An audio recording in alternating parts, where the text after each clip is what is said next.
Laipni lūdzam Rural Questions 2. Sezonā esmu Mendija. Un es esmu Vinels. Superīgi satraukti atgriezties 2. sezonā, vai ne? Tas ir. Aizraujošas lietas, tik aizraujoši. Mēs saņēmām tik daudz pozitīvu atsauksmi par 1. sezonu. Kādas atsauksmes tu saņēmi, Vinel? Ak, es domāju, ka viena no galvenajām lietām ir tā, ka viņiem ir patikusi tā patiesums. Tas, ka mēs nebaidāmies runāt par dziļām problēmām. Es domāju, ka arī dažas no lietām, ko man teica, ir tādas, ka viņiem patīk profesionalitāte. Tāpēc es vienkārši vēlos izteikt labus sveicienus mūsu komandai. Jā! Vita films ir apbrīnojami. Viņi tiešām ļoti rūpējas par mums. Tik fantastiska komanda. Man ir bijis daudz asaru. Daudzi cilvēki ir bijuši ļoti pateicīgi, ka esam runājuši par dažām tēmām, par kurām esam runājuši. Tāpēc es tiešām esmu sajūsmā par 2. sezonu un dažām tēmām, kuras mēs apskatīsim nākamajās 6 sērijās. Jā, es domāju, ka tas, ko es patiešām ceru, ka cilvēki sapratīs, ir tas, ka tas nebija tikai šodien šeit, rīt vairs nav tipa pasākums. Un pateicoties atsauksmēm un dažiem cilvēkiem pat no ārzemēm, es domāju, es pats dzīvoju apvienotajā karalistē, tāpēc pie manis ir vērsušies daudzi cilvēki, kuri saka, ka viņiem ļoti patīk tas, ka mums nav iebildumu runāt par lietām, par kurām citi nevēlas runāt. Tāpēc mēs patiešām sāksim iedziļināties šajās tēmās jau no šodienas. Un es ar nepacietību gaidu šo tēmu, jo, lai gan mēs ar tevi esam precējušies, es zinu, ka mums abiem ir bijis savs lieliskais ceļš, meklējot šo. Bet šodien mēs runāsim par to, kā atrast vīru vai sievu, vai arī, kā daudzi saka, dvēseles radinieku. Un vai tas vispār ir īsts? Tā kā šodien būs interesanti, Mendi. Viena no pirmajām lietām, ko gribu uzreiz izcelt, ir tas, ka mūsdienās ir ļoti izteikta individuālisma pieaugšana un fokus uz sevi. Es domāju, ka tik daudz cilvēku dažādās valstīs, īpaši to var redzēt, ka viss ir par karjeru. Viss ir par to, kur es cenšos nokļūt, un tad atrast laiku, lai atgrieztos un padomātu, kas man ir partneris un kā tas iederas manā dzīvē. Es domāju, ko tu par to domā? Nu? Un arī mūsdienu kultūrā tik daudzi cilvēki apprecas vēlākā dzīves posmā. Jā, viņi ir ļoti orientēti uz karjeru, ļoti vēlas pabeigt skolu un sākt savu karjeru. Un tā jūs redzat cilvēkus, kas satiekas ilgāk un pēc tam apprecas vēlāk dzīvē. Un daudzi no viņiem patiešām cīnās ar vientulību. Un tātad šī sezona ir klāta. Es domāju, esmu pazinis vairāk cilvēku 30 un 40 gadu vecumā, kuri joprojām cenšas atrast savu dvēseles radinieku, nekā, manuprāt, toreiz, kad es biju bērns. Un tāpēc es nezinu. Es domāju, ka šai kultūrai šis ir vienkārši cits gadalaiks. Tas ir arī fakts, ka arvien vairāk dzirdat par cilvēkiem, kas pievēršas iepazīšanās lietotnē. Jā, un neatrast kādu savā apkārtnē ir viena no lietām, par ko tik daudzi cilvēki var domāt. Nu, labi padomā par to mirkli. Tā nu mēs pārdzīvojām Covid. Mēs piedzīvojām to, ka pirmkārt visa šī paudze sociāli atšķiras iespējams no mūsu paudzes. Jā, absolūti. Un tā tad agrāk, kad es biju jaunāks, es domāju, tu gāji uz slidotava. Vai arī tu biji klubā, vai es neesmu tāds, ka tu biji, ja tu esi kristietis, tu biji baznīcā, tu saproti, ko es domāju. Bet jūs apmeklējāt dažādas vietas un satikāt cilvēkus, un jūs socializējaties ar cilvēkiem kaut kādā pasākumā vai organizācijā. Un tagad mūsdienu sabiedrībā viss notiek tiešsaistē. Un tā nu vai nu tu izmanto iepazīšanās lietotni, kas, godīgi sakot, ir diezgan biedējoši, jo tur ir daudz dīvainu, protams, arī daudz labu cilvēku, bet tu jau nezini. Vai arī tu, satiek cilvēkus darbā, ja tev paveicas, varbūt. Bet patiesībā ir grūti pat atrast cilvēkus, kas ir līdzīgi domājoši tajā pašā vecuma grupā un ar tādiem pašiem uzskatiem kā tev. Zini, kur tu to dari drošā vidē savā apkārtnē, vai ne? Godīgi sakot, Mandī, daudzi cilvēki to nezina, bet es noteikti jau sen esmu izmēģinājusi dažas iepazīšanās lietotnes. Es satiku savu vīru un dažas reizes gandrīz iekūlos nepatikšanās. Es varu tev pateikt 2 reizes. Es neiedziļināšos detaļās, bet 2 reizes, vienreiz es devos uz Ņujorku un otrais uz Kaliforniju. Ak, es tiešām biju tāda, ak, Dievs, vai tur vispār kāds ir? Jā, tāpēc es saprotu. Es zinu, ka tas ir grūti. Bet arī mūsdienās, Mandī, kā tu jau teici, mūsu paudze bija pavisam citāda nekā šodien. Bet es tev pateikšu, ka viena no lietām ir tāds termins, par kuru es pētīju, un to sauc par dispensēju. Vienreizējas attiecības. Un tas patiešām ir par to, kā viņi var vienkārši pieslēgties un atslēgties. Un īsti nav laika izveidot noturīgas attiecības. Mēs abi zinām, ka tā ir liela lieta, tev ir jābūt gatavam to darīt. Un mēs par to vēl vairāk parunāsim, kad nonāksim pie jautājuma, vai dvēseles radinieks ir īsts sarunas beigās. Tāpēc nepalaid to garām. Bet es arī gribu piebilst, ka līdzās šīm vienreizējām attiecībām ir arī salīdzināšanas kultūra. Un mēs abi zinām, ka tā ir liela lieta, īpaši jauniešu vidū, šī pastāvīgā salīdzināšana. Un es esmu redzējis daudz jauniešu. Viņi atņem sev dzīvību, jo redz, ko dara viņa draugi vai kas ar viņiem notiek, un jūtas, ka paši neiedaras. Jā. Tātad tu skaties uz sociālajiem tīkliem, kas, manuprāt, šodien ir mūsu pilsētas laukums. Tā ir vieta, kur tev ir jāiet. Es domāju, acīm redzot, šie ieraksti tiks publicēti YouTube. Šī epizode tiks publicēta Facebook. Tātad tas ir mūsu pilsētas laukums. Tā ir vieta, kur mēs ejam satikt cilvēkus, kur mēs ejam, lai mūs redzētu vai sadzirdētu. Bet, diemžēl, mums arī jāsaskaras ar to, ka liela daļa no tā visa ir neīsta, ir viltota. Ir šī personība, ko cilvēki izliek publiski. Jā, es nesen redzēju kādu video, un tas bija tik smieklīgs. Tas bija par vīru, kurš patiesībā filmēja savu sievu, kur atradās viņa bērnu istabā, un viņa publicēja šo video. Tas bija tāds video par to, cik perfekti izskatās istaba, kā tā ir nokrāsota, un tas bija kaut kas līdzīgs video, vai ne? Tik jauki, kad mīlīgi. Un viņš tā kā pienāk aiz viņas ar savu kameru un parāda pārējo māju, saproti, ko es domāju.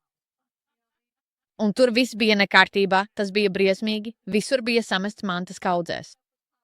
Viņa bija iznesusi visu no tās istabas, lai uztaisītu to video, un pārējā mājas daļa bija šausmīga. Un tādas ir arī mūsu dzīves. Tātad cilvēki publicē šādas lietas. Šo personāžu, lūk, tāda ir mana ideālā dzīve. Lūk, kā es izskatos. Lūk, mans grims. Lūk, mani mati. Lūk, mans draugs. Lūk, tas viss, bet viņi nerāda to trakumu, kas notiek aiz ekrāna. Un par to ir šī epizode. Visa mūsu būtība ir būt patiesiem. Mums ir uzticēts būt patiesiem ar jums, skatītāji, jo tieši tur mūs ved kungs. Lai patiesi atvērtu atmodu. Lai atmoda varētu ienākt mūsu mājās, lai atmoda varētu ienākt mūsu draudzēs, mums ir jābūt patiesiem. Un, manuprāt, mūsu sabiedrībā ir izveidojies šis tēls, šī viltus personība, kas patiešām ir pārņēmusi visu. Jā. Un mums būs epizode, kurā par to runāsim vēlāk, vai ne? Par to runāsim. Tātad es domāju, ka viss šis, kā tu teici, patiesībā ir par to, vai tu apzinies, ka domā, ka visiem ir ideāla dzīve. Un to viņi arī rāda. Bet tā jau nav patiesība, vai ne? Tieši kā tu teici. Vēl viena lieta, ko es gribēju šeit pieminēt, ir tas, ka runājot par sabiedrības normu maiņu un iepazīšanās kultūru, tagad ir daudz vairāk tā saucamo aizkavēto dzīves posmu, kur ir daudz. Daudzi jaunieši mūsdienās ir ļoti koncentrējušies uz to, ko viņi dara. Tātad viņi attur laulību. Tātad laulības aspektu redzat daudz vairāk vēlākā dzīvē. Tagad latīņu kultūrā tas ir tipisks. Es domāju, jūs redzēsiet jauniešus, kuri neprecas līdz 30, 35 gadu vecumam. Tagad Latīņamerikā tu joprojām esi jaunība līdz precībām. Tātad tam pat nav nozīmes. Tu varētu sasniegt 40 un joprojām palikt viens. Tu joprojām esi uzskatāms par jaunieti, jo neesi sasniedzis šo dzīves posmu. Bet viņi to dara apzināti, jo vēlas pārliecināties, ka ir pabeiguši mācības, atraduši darbu un var sevi uzturēt. Un tajā var saskatīt arī stiprās puses. Bet tad ir arī otra puse, jo tas ievieš to, ko viņi sauc, es te tagad izmantoju daudz terminoloģijas. Redzi, Mandi, es mazliet papētīju šo tēmu, un tas, uz ko viņi atsaucas, ir tā sauktā hookup kultūra, kur cilvēki vienkārši satiekas. Tagad gandrīz vai ir pieņemami gulēt kopā, darīt visu, kas nepieciešams, ja vien atrodi kādu mierinājumu un nedaudz mīlestības. Bet tad tu vari atgriezties pie savām lietām. Zini, tas ir mazliet dīvaini. tad tu vienkārši vari atgriezties pie savas dzīves, un tāpēc nav nekādas saistības. Tā vienreizējā, kā tu to nosauci, vienreizējās draudzības vai? Jā, to sauc par tādu kā vienreizējās lietošanas kultūru, vienreizējām attiecībām. Vienreizējās attiecības. Jā, Tas ir tiešām spēcīgs vārds. Man tas tiešām iespiežas prātā, domājot par to, kur šobrīd atrodas mūsu kultūra. Un pat tas, ko tu tikko pieminēji, par to, kā daudzi cilvēki šobrīd, pat kristieši, dzīvo kopā ārpus laulības, iespējams tieši šīs vienreizējās saiknes dēļ. Lai gan tur ir kaut kāda saistība, viņi nav gatavi spērt soli laulībā. Tas ir. kā pēdējā laikā vispirms ir pieņemami pamēģināt un pārliecināties, vai tas strādās. Un dažreiz tas pat nav tā. Tas ir vairāk pamēģināsim, vai mums izdosies, lai saprastu, vai tu esi īstais cilvēks. Drīzāk ir jautājums, vai es tiešām gribu uzņemties šādu saistību. Un, zini, godīgi sakot, kad pēc brīža runāsim par šo dvēseles radinieka tēmu, Mendi, tu un es abi zinām, jā, būsim atklāti. Es esmu pārliecināta, ka tu vari teikt tāpat kā es. Ir dienas, kad es paskatos uz savu vīru un vienkārši domāju, labi, zini ko, šodien dari, kā tu vēlies. Es darīšu, kā man patīk, jo, zini, dažreiz vienkārši ir tā, ka es neteiktu, ka tas ir tik daudz. Protams, būs domstarpības, bet es gribu teikt, ka jums joprojām ir savas atšķirīgās, individuālās dzīves noteiktās lietās. Un tāpēc ir dienas, kad, varbūt tajā dienā jums nesanāk tik labi saprasties. Varbūt tev vienkārši vajag nelielu pārtraukumu un visu pārdomāt, bet tas nav signāls, ka tu vienkārši izmet attiecības. Un es domāju, ka tas ir šis vienreizējās lietošanas savienojums, vai ne? Esmu nolēmusi, ka tu neesi man ideāls. Un viņi nesaprot, ka ideālas attiecības nekad nebūs. Nav neviena perfekta. Nav perfektu cilvēku. Es domāju, ja mēs neesam perfekti. Tur ir cilvēki. Kur domā ir perfekti? Ir Cilvēki, kas domā, ka ir perfekti, bet tā nav. Un tāpēc nav iespējams veidot ideālas attiecības ar cilvēkiem, kuri nav perfekti. Un tā, bet reiz bija mācītājs. Es biju tiešām jauns. Es varbūt biju tāds jaunāks par 20. Un es atceros, ka šajā periodā tiešām domāju, Dievs, vai tur ir kāds, kas mani atbalsta? Dievs, ar ko tu vēlies, lai es būtu kopā, tādas lietas. Un es devos pie šī mācītāja. Tā bija patiešām liela mega baznīca šeit, Teksasā. Un es līdz pat šai dienai atceros, viņš teica, ka attiecībās ir augšupejošas un lejupējošas ainas. It kā apņemšanās paliktu.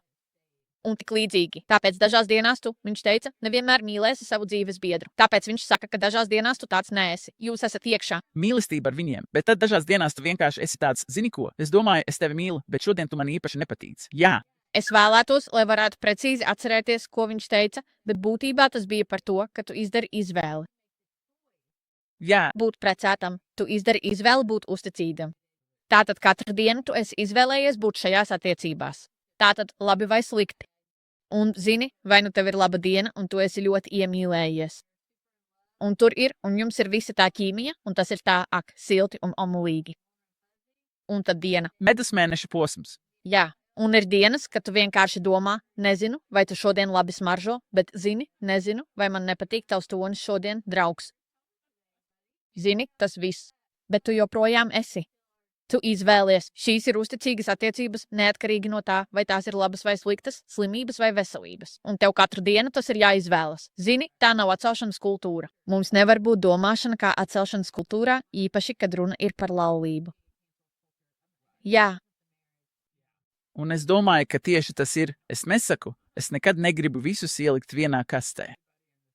Tāpēc es nesaku, ka tikai tāpēc, ka tu esi no tās paudzes, ka jūs visi tā jūtaties. Es vienkārši runāju par to, ka lielākā daļa kultūras ir mainījusies tieši šajā virzienā.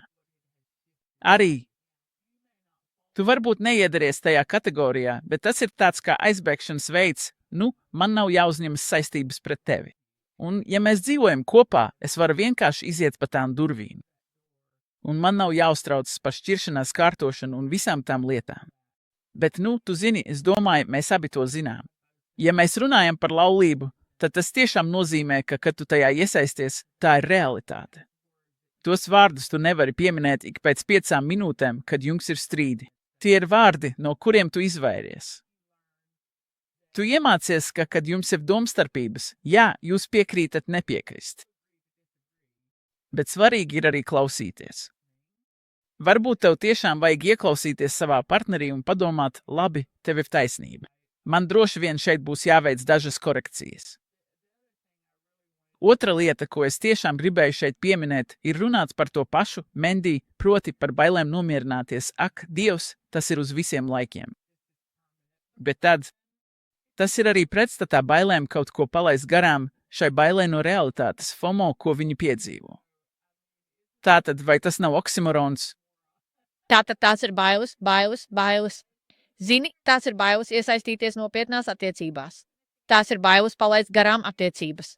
Tā ir bailes iesaistīties nepareizās attiecībās. Tātad jūs galu galā neko nedarāt. Tieši tā, un beigās tu paliec viens, un tad tu nonāc šajā situācijā. Tad tu esi 50, un tu saproti, ak, vecīt, es ļāvu šiem cilvēkiem paslīdēt garām. Caur pirkstiem augšup, un nereizi neesmu izvēlējies neko būvēt. Jā. Tātad esmu redzējis abas šīs puses, kur cilvēki vienkārši pārāk ātri iesaistās attiecībās. Jo viņi domā, labi, es vienkārši paņemšu to cilvēku, kas parādās, jo esmu nedrošs vai kāda cita iemesla dēļ. Es esmu ļoti iemīlējies, ir ķīmija, es viņus paņemšu, un tad esmu redzējis arī tos, kuri nevēlas ar nevienu saistīties, jo varbūt vēlāk atradīs kaut ko labāku, vai arī viņi vienkārši gaida. Bet galu galā viss ir atkarīgs no tā, uz ko tevi vada svētais gars. Zini, tas katram ir citādāk. Zini, kungs tevi vada pa taisnības ceļu. Viņš tevi vada uz mērķi. Tātad ikviena cilvēka dzīvē ir savs mērķis. Un uz tā ceļa caur šo mērķi ir cilvēki, kas nāk un iet un tam līdzīgi. Bet tas kungs tev ir sagatavojis dažus cilvēkus, ar kuriem kopā aiziet pa dzīvi. Tu zini, Ir cilvēki, ar kuriem vari veidot dzīvi. Ir draudzības. Ir mūža draudzības. Ir cilvēki, ar kuriem tev lemts iet kopā visu mūžu, kā ar vīru vai kā ar sievu. Un tās ir izvēles, kas tev jāizdara ļoti, ļoti apzināti. Tieši tāpat kā mūsu draudzība, Vinnel, pat ja šodien runājam par laulību un tam līdzīgi, mūsu draudzība bija apzināta. Ir noteikti cilvēki, kurus satiec un saproti, ar šo cilvēku es varu iet cauri dzīvē. Šim cilvēkam es varu uzticēties. Mēs tieši vakar par to runājām. Jā, ar to, kā ir noteikti cilvēki, piemēram, mēs runājām par šo epizodi un ir tādi noteikti cilvēki. Mēs uzticējāmies viens otram. Nu, labi, es varu viņai uzticēt savu dzīvību. Es varu viņai uzticēt savus bērnus. Es varu viņai uzticēt savu reputāciju. Jā, es Varu viņai uzticēt savas domas un noslēpumus un neuztraukties, ka rīt pamodīšos un puse pasaules visu zinās. Tas ir. labi. Tieši tā, un tāpēc es varu dzīvot kopā ar šo cilvēku. Nu, ar laulību ir tāpat. Zini, ar ko tu vari piedalīties šajās sacensībās? Un ko es saku savai meitai, ir atrast kādu, kurš skrien sacensībās, ka tu skrien un vai skrien, cik ātri vien vari. Es teicu, tu skrien sacīkstais Jēzus dēļ, jo viņa ir aicināta kalpot. Es nodomāju, skrien, cik ātri vien vari. Un, ja kāds var sekot līdzi, tad parunājiet ar viņiem. Jā, Es domāju, tas ir labs. lieta, man patīk. To. Bet nesāciet skatīties apkārt un mēģināt samierināties. Jā, Nesāc pēkšņi izlemt. Ak, Dievs, es nevienu neesmu atradis. Tāpēc varbūt viņš to darīs, vai varbūt viņu to darīs. Jā, noteikti. Tagad, Mandī, es uzdošu šo jautājumu. Un tad man ir dažas lietas, ar kurām es gribēju ar jums padalīties, bet es vēlos dzirdēt jūsu sākotnējās domas pavisam svaigas. Vai dvēseles radinieks tiešām eksistē? nē, es tā nedomāju. Tagad, tu tikko. Sasprāga tur ārā daži cilvēku balonus. Es tā nedomāju. Tu sagrauj šo romantiskās filmas tēlu, kas tev ir galvā. Tas ir viņš vai viņa. Tas ir tik skaisti. Filmās, vai ne? Mēs gribam to filmu. Mēs vēlamies šo pasaku. Mēs vēlamies. Tā svētku filma. Es nezinu, cik cilvēku to skatās. Ak, Hallmark kanāls. Mēs vēlamies Hallmark kanālu. Jā. Nē, es domāju, ka ciet man. Es ticu, ka ir cilvēki, kuri. Bet mēs, kā jau teicu, esam tie, ar kuriem varam piedalīties dzīves sacīkstēs. Un es nesaku, ka Dievs neved cilvēkus tavā dzīvē. Es to nemaz nesaku. Bet es ticu, ka kungam ir aicinājums Vinela dzīvē, un viņš to dara arī tavā dzīvē. Un tajā jūs skrienat savu skrējienu, un tas kungs jums atvedīs cilvēks, kas var skriet šajā skrējienā kopā ar jums. Un tad jums ir jāizvēlas. Un es domāju, ka Dievs ļoti respektē mūsu izvēli. Vai saproti, ko es domāju? Tātad, vai mēs varam izdarīt nepareizu izvēli? 100%. 1.000.000%. Mēs varam izdarīt nepareizu izvēli, bet tāpēc tev jāpaliek lūgties modram. Tāpēc tev jāļauj svētajam garam tevi vadīt. Tāpēc jums ir jābūt patiešām apzinātam savās izvēlēs. Bet jā, tāpēc ļaujiet man jums uzdot šo jautājumu. Tātad man atbilde bija nē. Bet kas notiek, ja apreci savu dvēseles radinieku, kuru uzskatīji par savu dvēseles radinieku, bet tu apreci savu dvēseles radinieku un tad nomest? Tad nākamajā nedēļā tev ir vēl viens dvēseles radinieks. Jā, tu zini ko? Vai nākamajā gadā? Es to nedomāju. Vai tas ir kā Dievs? Pēkšņi atradu, neuztraucies. Man ir atbilde. Tev ir rezerves variants. Tev ir rezerves dvēseles radinieks, vai zini? Bet tagad, zini, man jāsaka, ka es tev piekrītu, Mendī. Es nedomāju, ka no miljardiem cilvēku uz šīs zemes ir tikai viens cilvēks, kas ir tikai viens cilvēks tieši tev. Es domāju, kāda ir iespēja, ka tu atradīsi šo cilvēku, ja nu viņš ir kaut kur Timbuktu. Kā tu vispār to vari? Bet es gribu tev kaut ko pateikt. Daudzi attiecību eksperti iesaka, ka, ja tu vēlies atrast patiesu sadarību un dziļu mīlestību, tas nav tik daudz atrodams, cik veidojams. Ak, vai tas nav lieliski? Saki to vēlreiz. Jā, man tas ļoti patika. Daudzi attiecību eksperti iesaka, ka, ja vēlaties atrast patiesu sadarību un dziļu mīlestību, pēc kuras ilgojaties, tas ne tik daudz atrod, bet gan veido. Un uz tā tiek balstīts. To viņi iesaka. Kopīgas vērtības, savstarpēja cieņa, pūles, komunikācija un apņemšanās augt kopā. Tas arī viss. Tagad es. Šķiet, ka, kad tu to saki, mēs varētu vienkārši apklust, vai ne? Jo Es varētu to nomest. pietiek teikts. Tātad viņi burtiski saka, ka tas ir iespējams. Tātad lūk kaut kas tāds, kas, manuprāt, palīdzēs daudziem cilvēkiem, ne tikai jauniešiem. Tie ir cilvēki. Man bija 40 gadi, kad atradu savu vīru. Tātad tā ir dvēseles radinieka saiknes veidošana ar cilvēku, kurš, jūsuprāt, ir sadarīgs. Un kad jūs sākat to veidot, vai tas darbojas?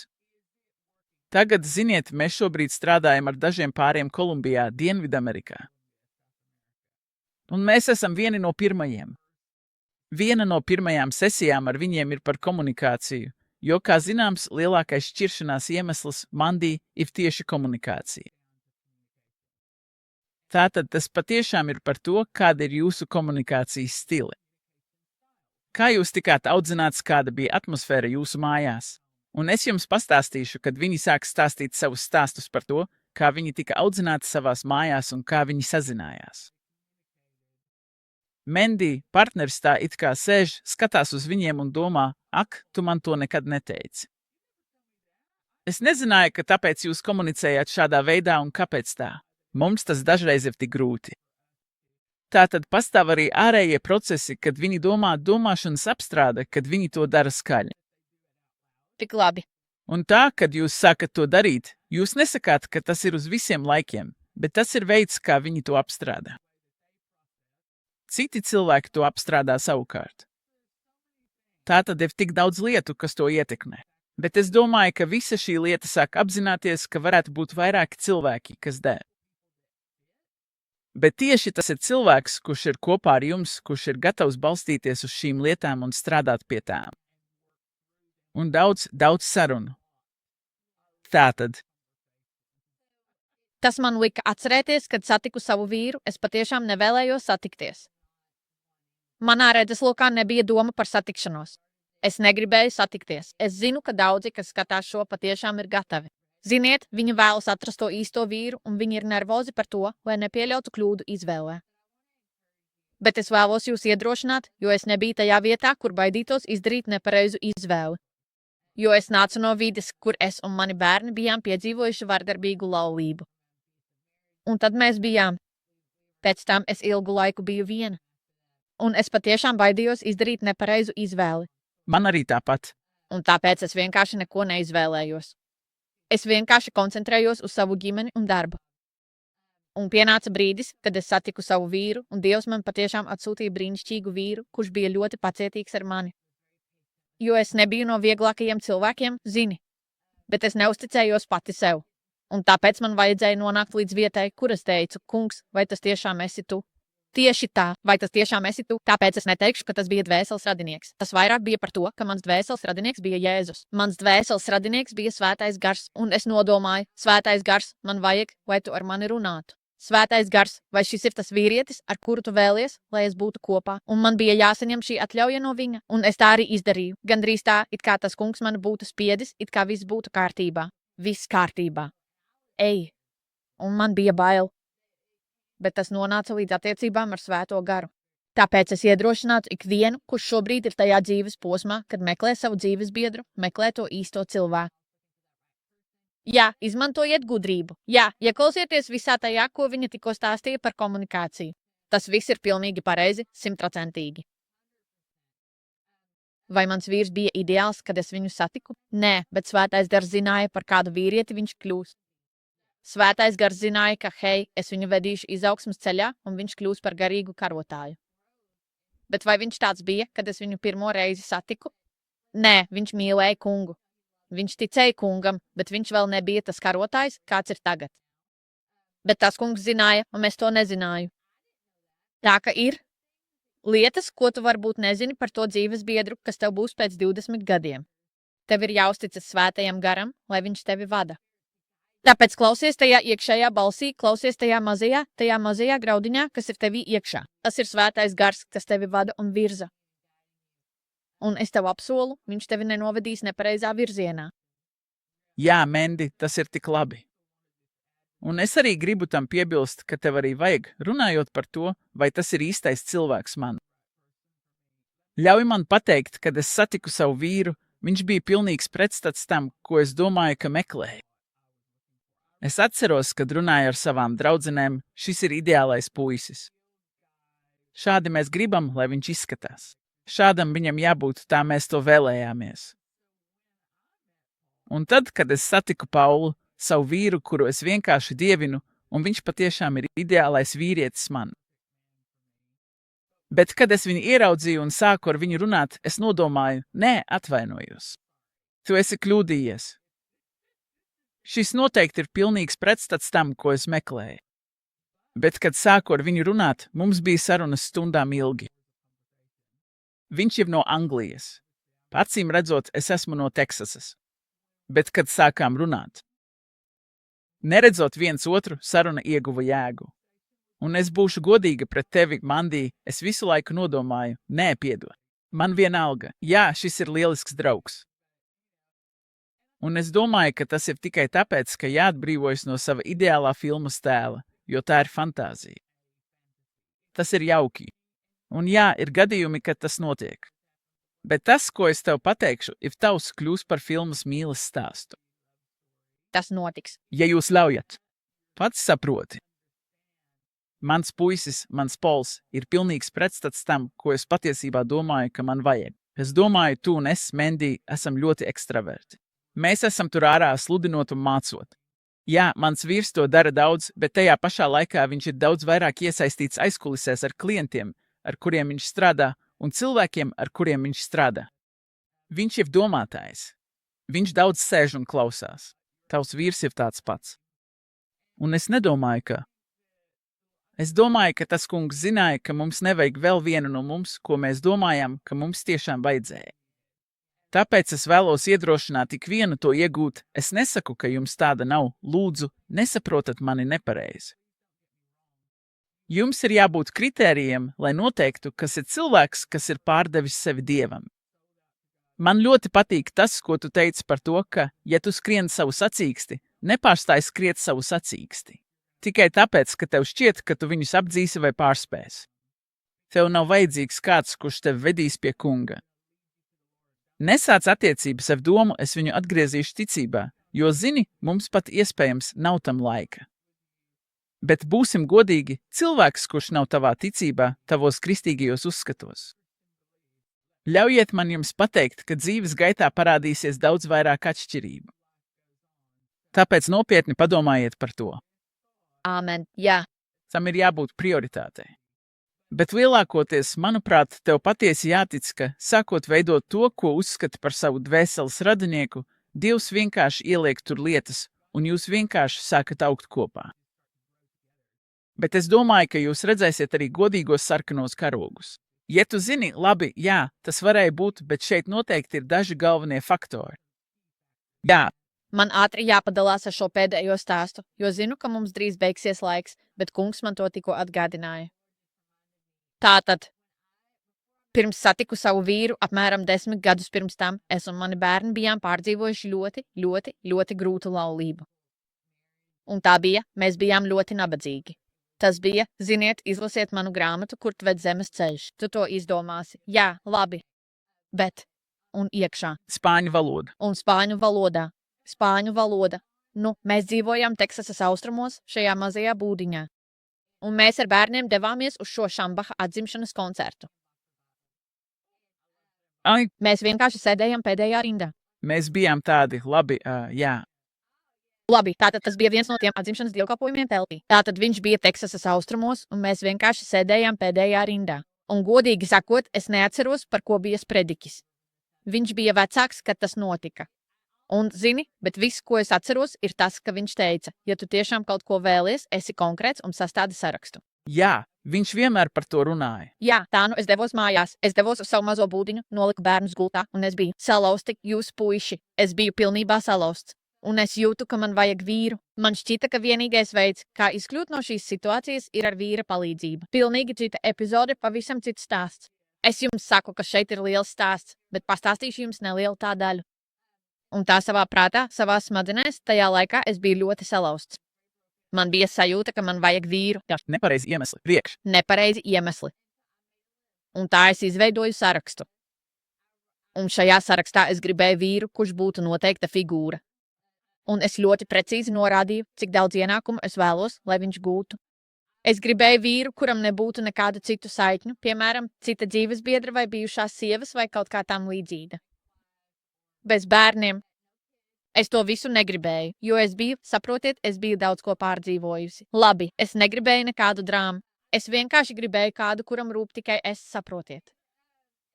Un tā man šajā sarakstā bija kādas 5 ļoti konkrētas lietas. Un tajā naktī es sāku tā kā neglīti raudāt.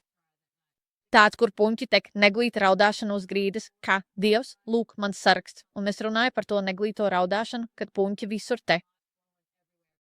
Un tad es tajā naktī piecēlos no tās grīdas, noliku to sarakstu malā un devos tālāk. Un beigās es pārcēlos atpakaļ uz Dallasu un sāku atkal sakārtot savu dzīvi. Un, mēs sākām no jauna, un pēc vairāk nekā 10 gadiem es satiku savu vīru, un par to sarakstu jau biju aizmirsusi.